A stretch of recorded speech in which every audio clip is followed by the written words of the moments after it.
The issues that matter, the newsmakers who impact our lives. This is Missouri Viewpoints with Mike Ferguson. Is it about giving Missouri's children the best options for education, or is it a threat to public schools that are working just fine? Well, the answer to that may depend on where you live and how you view your local public schools. Is the charter school option right for all of Missouri children, or should that only be a tool in the low-performing urban core areas, or is there some middle ground? Hi, I'm Mike Ferguson. Thank you for staying with us on Missouri Viewpoints. What difference does the presence of a charter school make, and what could that mean to areas outside of St. Louis and Kansas City? Dr. Doug Thaman is the executive director of the Missouri Charter Public School Association. Doug, welcome back to Missouri Viewpoints. Great, thank you. Appreciate being here. Been a while since you've been on the program, but now we've got a whole new discussion that started up in the state. Interestingly, it's not even so much whether or not charter schools should be around, it's where should we allow them to be at this point. Right, and the discussion has moved to families throughout the entire state of Missouri, many of them wanting to have the options that families within the urban core have had, and asking for charter school expansion. Now, let's do kind of a quick refreshment on the status of them now. Right now, charter schools are allowed in Kansas City, they're allowed in St. Louis, they're allowed nowhere else in the state. That's correct. And for those who have heard the term charter school, what is that in a 30-second elevator pitch? Right. So the charter schools right now, if they were to open in other parts of the state, they have to be either sponsored by the local district or in a failing area. So there is opportunity, but no district at this point has come forward to open a charter school and expand their portfolio. Charter school is a public school. It's tuition free. It's open to all families that live within a certain geographic area, and there are no test scores or criteria to enter the school. They are public schools. Now, some of the big opposition obviously has come from the teachers' unions. What's the difference when it comes to the structure of teachers in a charter school versus other public schools? Well, right now we have one of the 61 charter schools that actually teachers are part of the union. They have chosen to collective bargain. And charter schools, actually, that's not something that we take a position either in support or in opposition to. It is the choice of the teachers within the school to decide whether or not they want to be part of a teachers union. That's not the intent. The intent is let's have public education available in many different forms for families so they can choose what's best for them. Now, about a month ago, the discussion changed from charter schools impacting the education in urban areas to now we have Columbia, the public school system, has now said, hey, we don't want this expanded.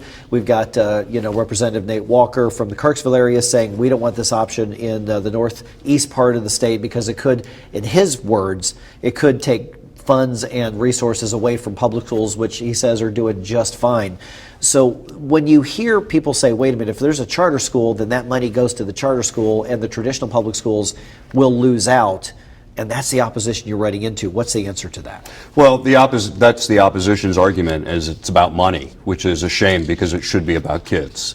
And this whole argument of it's taking money away from the districts, in the United States, public tax dollars are meant for public school children, not for institutions. And so the argument that that money belongs to a district, to a single entity, is ludicrous. That is money that follows that child because it's for their education. That was the intent. That's the purpose.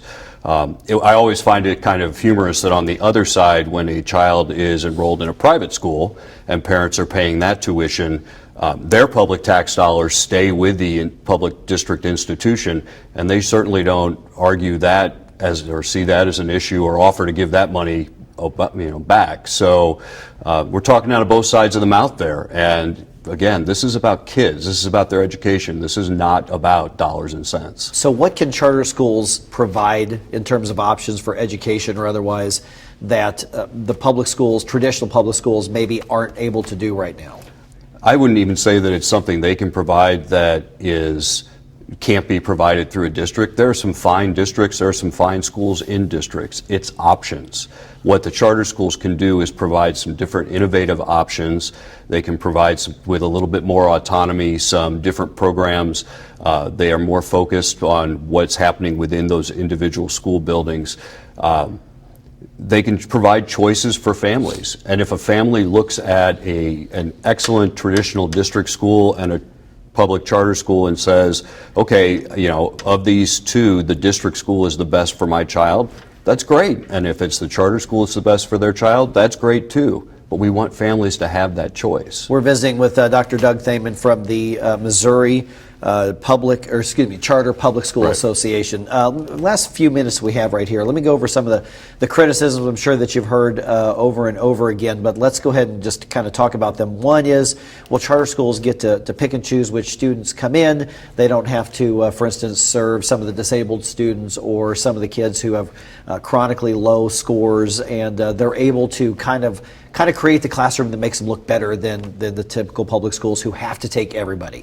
What's true about that? What's not true about that? There are all these red herring myths that they enjoy spreading and putting out there, because then it just puts us in a position of constantly arguing everything back. The reality is, if you look at the students in the charter schools in St. Louis and the students in the charter schools in Kansas City, they virtually mirror the local district in every sense of the word. So special education population, ELL population, English language learners, they are who lives within those communities. They are the families that are residing there. There's no cherry picking. There's no, we're going to go out and pick a certain, best kid. Actually, that's really pretty offensive, because every kid's a great kid. And to say to a family, well, you've been cherry picked, means somebody else has been left behind. It's a pretty offensive argument. Another argument is, well, some charter schools have tried, they've started, they've been closed down for whatever reason. Some charter schools have just not worked. Is that an argument against expanding charter schools? No, that's absolutely correct, and that's exactly what should happen.